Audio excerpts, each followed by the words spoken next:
रहा है वो स्टार्ट करेंगे। तो आज का जो हमारा टॉपिक है वो है representation of vectors. Last class में हम लोगों ने पढ़ा था कि क्वांटिटीज़ को दो तरह क्लासीफाई किया गया। पहला जो था वो स्केलर्स थी, सेकंड जो थी वो वेक्टर्स थी। अच्छा बच्चों, अब एक स्केलर को वेक्टर से डिफ्रेंशिएट करने के लिए मीन्स अगर कहीं लिखा हुआ है F इज़ अ फोर्स, अगर कहीं लिखा हुआ है जिस तरह ये देखें ये F है, F एक फोर्स है, किस तरह पता चलेगा कि ये F जो है ये एक स्केलर क्वांटिटी है या एक वेक्टर क्वांटिटी है? तो इस वजह से कुछ मेथड्स हैं जिससे पता चलता है एक स्केलर को वेक्टर से डिफ्रेंशिएट करने के लिए। ठीक है, तो अब हम वो पढ़ेंगे रिप्रेजेंटेशन ऑफ वेक्टर्स के टॉपिक में। अच्छा बच्चों, रिप्रेजेंटेशन ऑफ वेक्टर्स में दो मेथड्स हैं। ठीक है, to differentiate a vector from a scalar quantity, vector को स्केलर से फ़र्क करने के लिए दो तरीक़ाकार इस्तेमाल किए जाते हैं। To differentiate a vector from a scalar quantity, एक वेक्टर को स्केलर से डिफ्रेंशिएट करने के लिए टू मेथड्स आर यूज्ड, दो तरीक़ाकार इस्तेमाल किए जाते हैं। ठीक है, to differentiate a vector from a scalar quantity two methods are used. First one जो है वो है सिंबॉलिक मेथड, सेकंड वन जो है वो है ग्राफिकल मेथड। सिंबॉलिक मेथड को अलामती तरीक़ाकार कहा जाता है उर्दू में, और ग्राफिकल मेथड को ग्राफिकल तरीक़ाकार कहा जाता है। ठीक है बच्चों, अब आप लोग याद रखना कि ये जो रिप्रेजेंटेशन ऑफ वेक्टर का टॉपिक है वो आप लोगों ने बुक में आपको दिया हुआ है, लेकिन इतना क्लियरली नहीं दिया। आप लोगों ने इसको एज इट इज़ नोट करना है। सबसे पहले आप रिप्रेजेंटेशन ऑफ वेक्टर इसी तरीके से लिखेंगे, देन ये दोनों मेथड्स के नाम, उसके बाद आप लोग सिंबॉलिक मेथड एक्सप्लेन करेंगे। उसके बाद मैं आपको ग्राफिकल मेथड करवाऊँगी, वो भी आप लोगों ने बिल्कुल इसी तरीके से करना है। ठीक है, आपने इसको नोट कर लेना है, आपने अपने रजिस्टर में, बुक में या पेजेस पे या जहाँ भी नोट करना है, आपने इसको एज इट इज़ नोट करना है और बिल्कुल इसी तरीके से आप लोगों ने याद भी करना है और लिखना भी है। फर्स्ट दो मेथड हैं, सिंबॉलिक मेथड और ग्राफिकल मेथड। तो अब जो हम स्टार्ट करने जा रहे हैं वो है सिंबॉलिक मेथड। तो बच्चों ये आपके सामने आ गया सिंबॉलिक मेथड, अलामती तरीक़ाकार। अच्छा, सिंबॉलिकली अलामती तरीक़ाकार में vector is represented by following veg, vector का इजहार दर्ज झैल तरीक़ों से किया जाता है। फर्स्ट, सेकंड और थर्ड, तीन मेथड्स आपको दिखाए गए हैं। ठीक है, फर्स्ट जो है बेसिकली ग्राफिकल मेथड जो है, फॉर एग्जांपल ये आपके पास F जो है फोर्स की अलामत है, A जो है एक्सेलरेशन की अलामत है, D जो है वो डिस्प्लेसमेंट की अलामत है। तो वेक्टर को जब सिंबल के ज़रिए ज़ाहिर किया जाएगा, किस तरह पता चलेगा कि ये स्केलर है या वेक्टर है FAD को? तो इसके लिए तीन तरीके बताए गए हैं। ठीक है, symbolically vector is represented by following veg, दर्ज झैल तरीक़ों से इसका इजहार किया जाता है। पहला, बाय बोल्ड द सिंबल, अलामत को मोटा करके लिखने से। ठीक है, बोल्ड द सिंबल, बोल्ड कहते हैं मोटा। फॉर एग्जाम्पल ये F है, इसको मैं मोटा कर रही हूँ, A को मोटा कर रही हूँ, इस तरीके से उसको बोल्ड करके लिखने से जाहिर किया जाता है। तो जहाँ ये बोल्ड करके लिखा जाएगा इसका मतलब है वो स्केलर नहीं बल्कि वेक्टर है, बाय बोल्ड द सिंबल। ठीक है, दूसरा मेथड जो है by drawing bar over the symbol, अलामत के ऊपर बार की अलामत डालकर। ठीक है, बार किसे कहते हैं ये देखें आप, ये मैंने F लिखा, A लिखा और D लिखा, इसके ऊपर बार की अलामत डालकर ये जो लाइंस लगाई हैं ये क्या है? बार लाइन।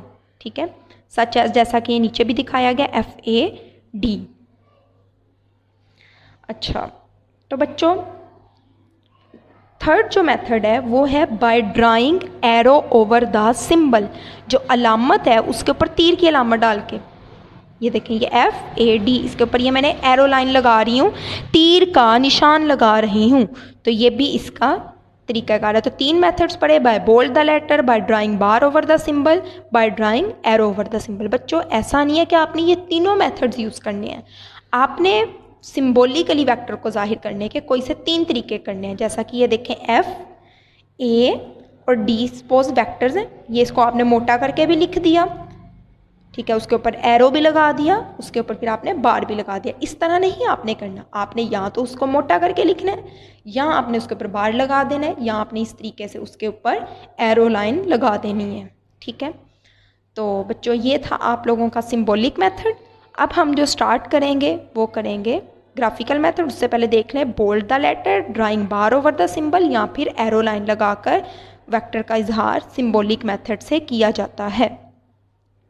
ठीक है, ये आप देख रहे हैं कि ये एरो है, ये बार लाइन है।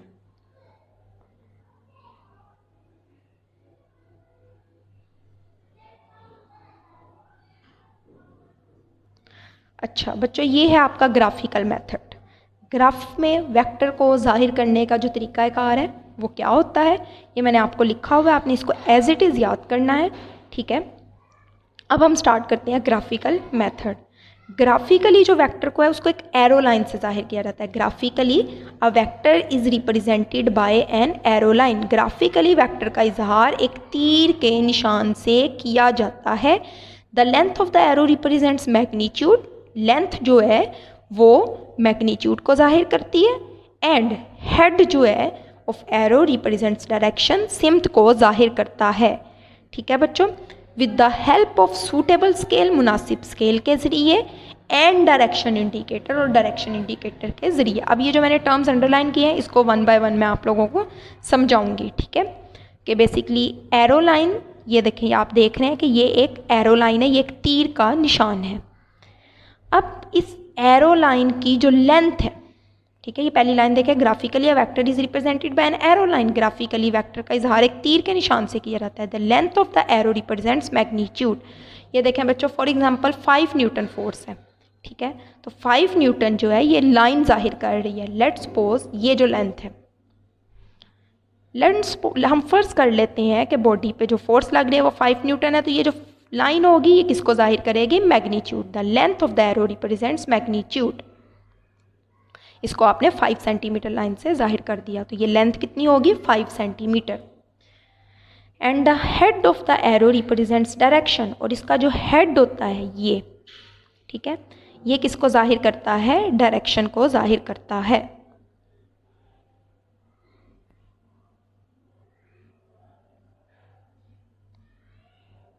ठीक है, अब फॉर एग्जांपल बच्चों फोर्स ऊपर के नीचे तरफ लग रही है तो आप एरो ऊपर की तरफ लगा देंगे। With the help of suitable scale. मुनासिब स्केल क्या होता है बच्चों, देखो 5 न्यूटन फोर्स थी तो आपने 5 सेंटीमीटर से जाहिर किया। इसका मतलब ये है कि 1 न्यूटन फोर्स को आप 1 सेंटीमीटर लाइन के ज़रिए जाहिर कर रहे हो, तो ये आपका एक स्पेसिफिक स्केल है।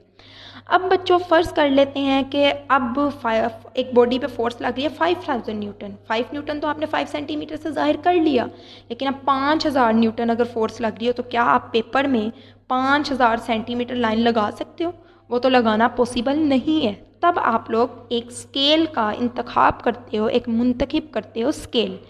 वो किस तरह किया जाता है, वो इस तरह किया जाता है कि फॉर एग्ज़ाम्पल आप कोई सी एक ख़ास वैल्यू लेते हैं, ठीक है, और उसके साथ आप करते हैं, ये देखें आप कि लेट्स सपोज फ़र्ज़ कर लेते हैं, लेट 1 सेंटीमीटर जो है वो जाहिर कर रहा है 1000 न्यूटन को।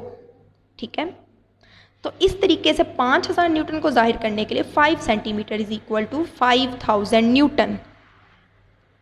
ठीक है बच्चों, तो इस तरीके से आप पेपर में 5 सेंटीमीटर की लाइन लगाओगे और इस 5 सेंटीमीटर का मतलब होगा 5000 न्यूटन।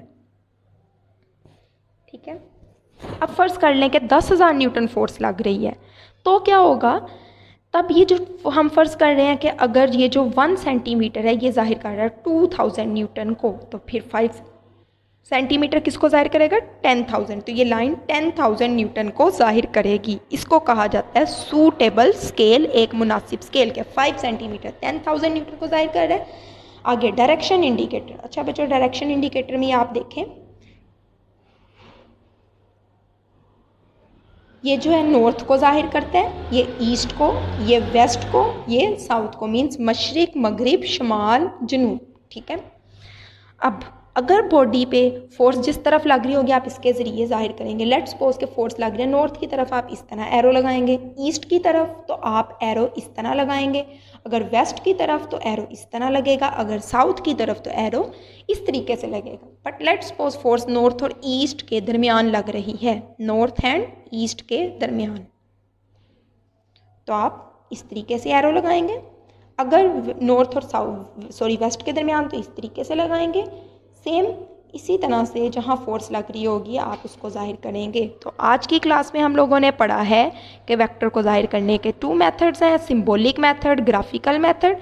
फिर हम लोगों ने सिंबॉलिक मेथड में पढ़ा कि बोल्ड किया जाता है, बार लगाया जाता है और एरो लाइन लगाई जाती है। फिर हम लोगों ने ग्राफिकल मेथड पढ़ा, तो इसमें हमने पढ़ा लेंथ जो है वो मैग्नीट्यूड को जाहिर करती है, हेड जो है वो डायरेक्शन को जाहिर करता है, सूटेबल स्केल के ज़रिए लेंथ को जाहिर किया जाता है मैग्नीट्यूड के ज़रिए और सूटेबल स्केल के ज़रिए, ठीक है।